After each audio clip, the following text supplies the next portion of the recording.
Ganwyd T.H.Parry-Williams, Thomas Herbert Parry-Williams yn 1887 yn Hiraysgol yn Rhyddfu, lle roedd ei dad o yn ysgol feistr y pentre.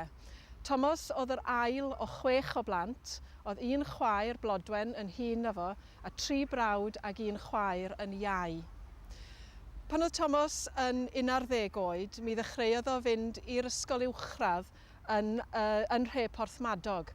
Ond oherwydd bod o rai milltiroedd o'r tŷ, yr hyn oedd o'n gorfod i wneud oedd mynd yno yn ystod yr wythnos a dod adre wedyn ar ben wythnos, cael y tren i Beddgelert a cherdded 4 milltir adre yn ôl i dir ysgol. Mi oedden nhw'n deulu clos iawn ac mi roedd hi'n aelwyd eitha diwylliedig hefyd.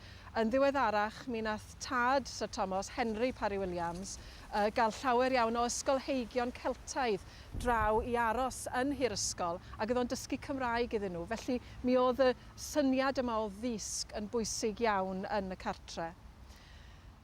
Mi aeth Thomas wedyn i Brifysgol Aberystwyth, lle astudiodd o Gymraeg. Yn ystod ei gyfnod fel myfyriwr, mi enillodd Thomas y gader a'r goron yn yr Eisteddfod Genedlaethol 2 waith, yn 1912 ac yn 1915, a mae honna yn gamp bryn iawn ac mae'n dal i fod yn bryn hyd heddiw.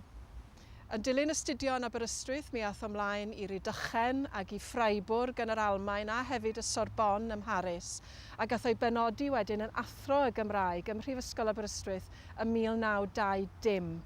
Ac yno buodd o tan 1952 pan ddario ymddeol o'r adran y Gymraeg yn Aberystwyth, a mi fuodd o'n byw wedyn ni yn Aberystwyth gyda'i briod Amy tan iddo farw yn 1975.